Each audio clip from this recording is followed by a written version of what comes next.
Baik, Assalamualaikum warahmatullahi wabarakatuh. Waalaikumsalam warahmatullahi Wabarakatuh. wabarakatuh. Selamat siang anak-anak. Siang, Pak. Siang, Pak. Baik, masih segar-segar semua ya, masih semangat semua ya. Semangat, Pak. Iya. Sebelum kita memulai pembelajaran hari ini, saya meminta untuk Mas Rudi untuk memimpin doa. Baik, Pak. Baik, teman-teman, sebelum kegiatan pembelajaran kita mulai, mari kita berdoa menurut keyakinan kita masing-masing di dalam hati, agar kegiatan pembelajaran ini dapat berjalan dengan lancar dan diridhoi oleh Allah. Berdoa dipersilakan.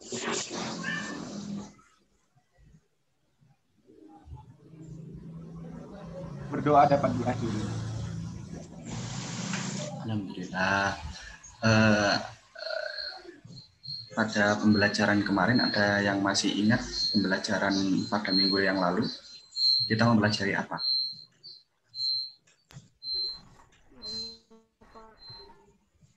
Lupa, Pak. Lupa, Pak. Baik. Untuk pembelajaran yang kemarin kita kan sudah mempelajari tentang teks fabel kan? Seperti itu. Untuk hari ini saya absen terlebih dahulu ya. Silakan untuk yang hadir silakan bilang hadir, yang silakan untuk membuka.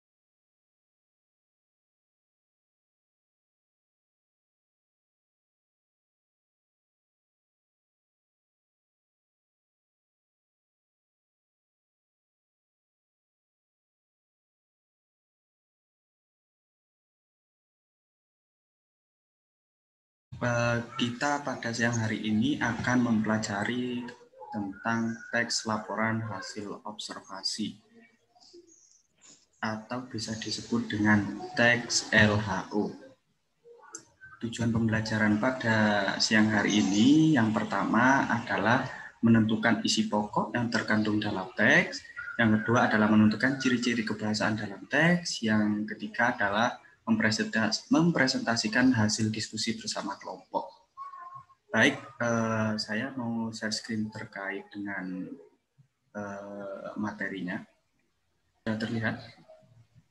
Sudah, Pak. Sudah terlihat. Sudah, Pak. Kita akan mempelajari teks laporan hasil observasi. Di sini teks laporan hasil observasi terdapat 4 poin. Yang pertama adalah pengertian, yang kedua ciri-ciri, struktur, dan langkah-langkah menyusun. Yang pertama adalah dari segi pengertian. Laporan hasil observasi adalah teks yang berfungsi untuk memberikan informasi tentang suatu objek atau situasi setelah diadakannya investigasi. Investigasi secara sistematis. Teks ini menghadirkan informasi tentang suatu hal secara apa adanya, lalu dikelompokkan dan dianalisis sistematis, sehingga dapat menjelaskan suatu hal secara rinci dan dari sudut pandang keilmuan. Untuk sifatnya, sifat teks laporan hasil observasi ini bersifat fakta-fakta yang tentang benda, tumbuhan, hewan, atau konsep-konsep tentang ekosistem. Dan fakta-fakta ini mencakup semua hal-hal yang dapat diberikan secara umum. Itu dari Maaf, Pak, suaranya tidak jelas, Pak. Oh ya. Apa sudah jelas? Sudah, tadi tidak jelas, Pak. Oh ya, mohon maaf. Tadi Ada Pak. Noise. Yang poin kedua di sini ada segi ciri-ciri. Yang pertama adalah koleksi pembahasan berupa ilmu tentang suatu objek atau konsep. Maksudnya di sini tentang laporan hasil observasi ini berisi tentang ilmu, entah itu ilmu mempelajari tentang ekosistem, biologis maupun fisiologis. Yang kedua adalah membahas objek yang bersifat umum termasuk kategori atau kelompok tersebut. Nah, objek yang bersifat umum ini dapat dikelompokkan seperti kita meneliti sebuah rumah atau ekosistem seperti ikan dan tumbuhan-tumbuhan yang itu sifatnya bersifat makhluk hidup. Yang ketiga adalah bertujuan menjelaskan dari sudut pandang ilmu. Sebentar, ini ada yang mau masuk, lebih gede. Yang keempat, membahas objek secara sistematis yang merinci setiap bagian dengan objektif. Yang terakhir, merinci objek atau dari sudut ilmu definisi, klasifikasi, campuran ciri objek. Selanjutnya,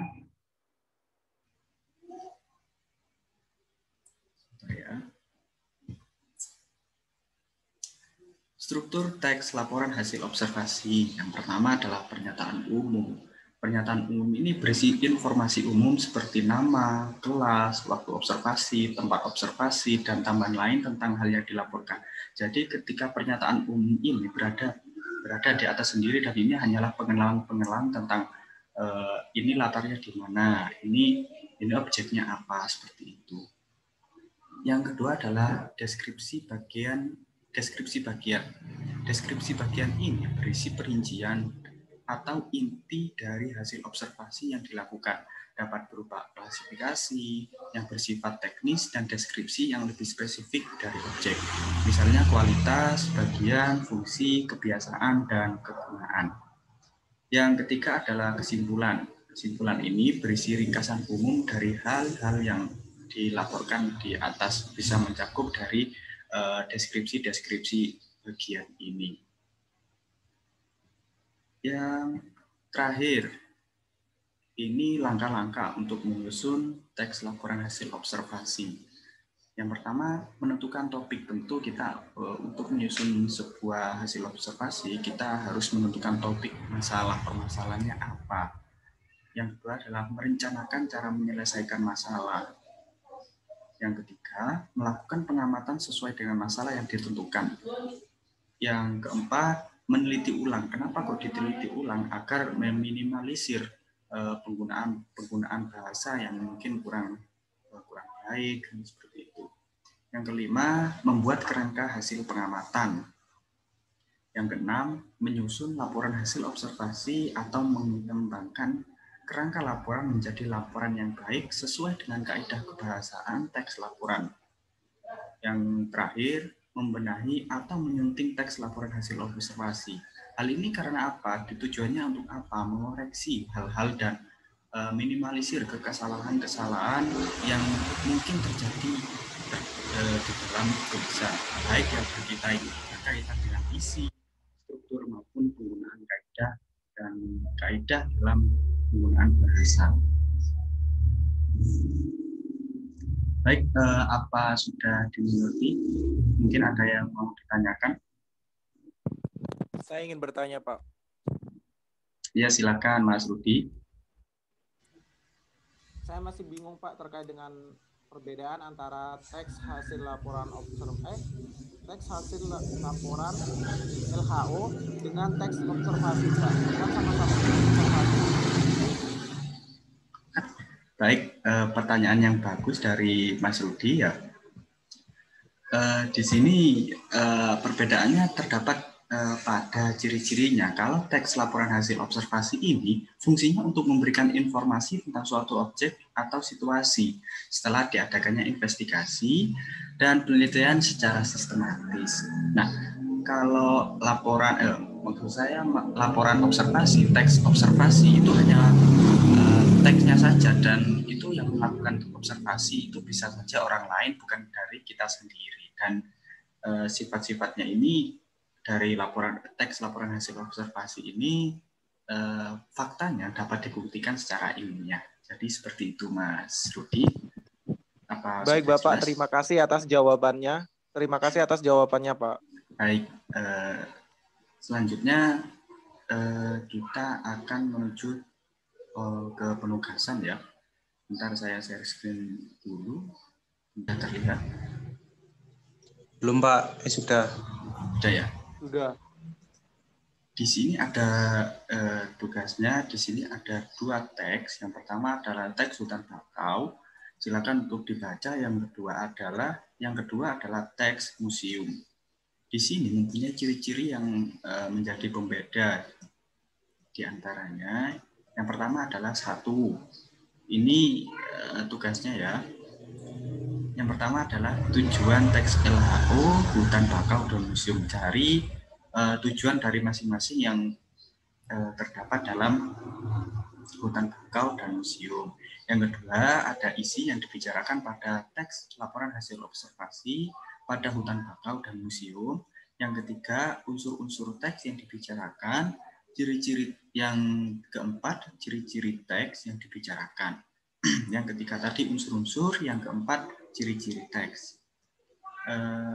Setelah itu, kalian setelah menentukan strukturnya di atas, kalian nanti akan mempresentasikan hasilnya secara individu. Ini sudah ada lampiran-lampirannya. Nanti kalian saya share di grup WA untuk melakukan pengamatan terkait hutan bakau dan museum. Baik, seperti itu. Apakah ada yang masih bingung terkait LKPD-nya?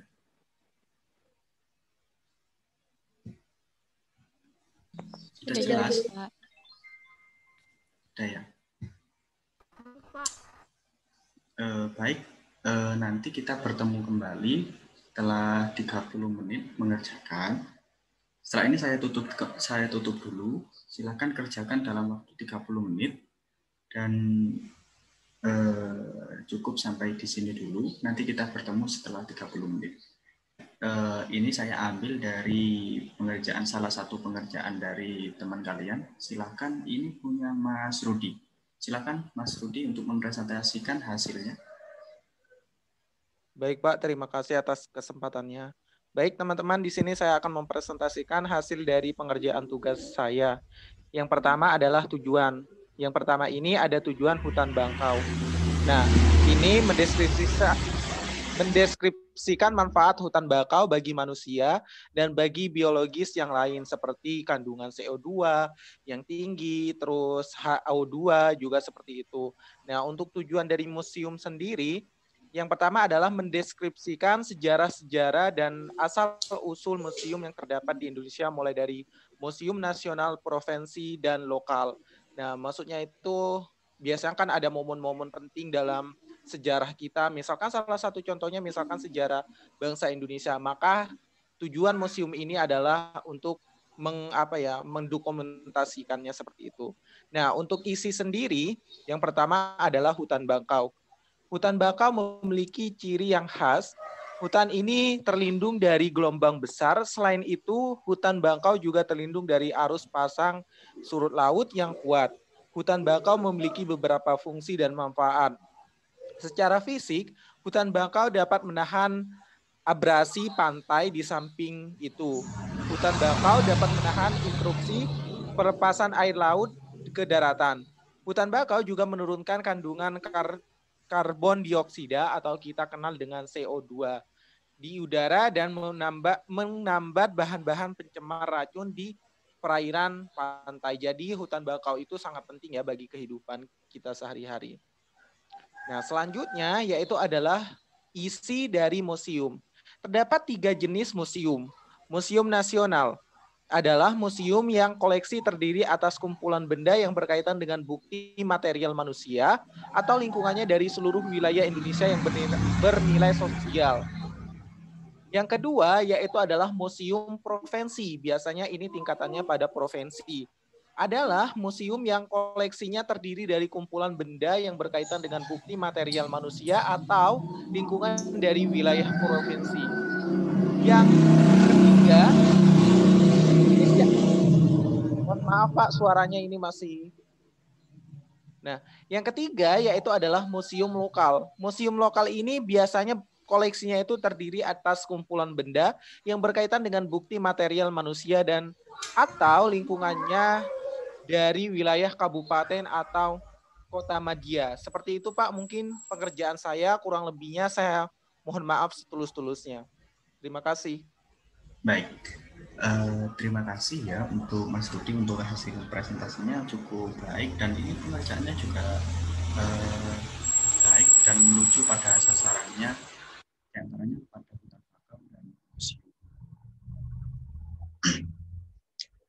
Selanjutnya, apakah ada yang mau ditanyakan?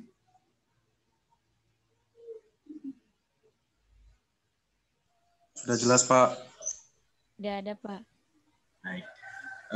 Kita akhiri dulu pertemuan pada hari ini. Sebelumnya, apakah ada yang bisa menyimpulkan pembelajaran pada siang hari ini? Silakan, saya menunjuk Mas Rohman Wijayanto untuk menyimpulkan. Oh iya, bentar Pak ya.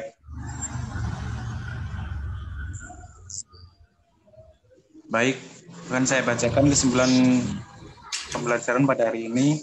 Itu laporan hasil observasi adalah teks yang berfungsi untuk memberikan informasi tentang suatu objek atau situasi setelah diadakannya investigasi atau penelitian secara sistematis dan sifatnya harus merupakan fakta-fakta yang bisa dibuktikan secara alaminya. Itu Pak. Baik, betul sekali. Jadi simpulnya adalah di sini adalah teks laporan hasil observasi merupakan teks yang fungsinya untuk memberikan informasi tentang suatu objek atau situasi setelah diadakannya investigasi atau penelitian secara sistematif yang sifatnya harus merupakan fakta-fakta yang bisa dibuktikan secara alamiah. Baik, kita sudah melakukan pembelajaran selama 40 menit.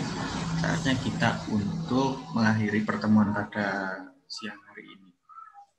Tetap baik, jangan lupa untuk pesan Bapak 3M, mencuci tangan, memakai masker, dan menjaga jarak ya, karena saat ini masih dalam kondisi pandemi.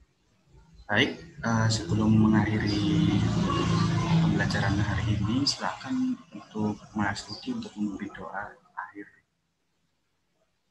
Baik, sebelum kita mengakhiri kegiatan pembelajaran, mungkin kita bisa tutup dengan pembacaan doa penutup majelis. Semua teman-teman bisa menghidupkan. Baik, bisa kita mulai. Subhanakallahumma wa bihamdika. Asyhadu an la ilaha illa anta astaghfiruka wa atubu ilaik. Terima kasih Bapak. Baik. Terima kasih Pak. Baik, terima kasih ya. Saya tutup. Assalamualaikum warahmatullahi wabarakatuh. Waalaikumsalam Waalaikumsalam warahmatullahi wabarakatuh.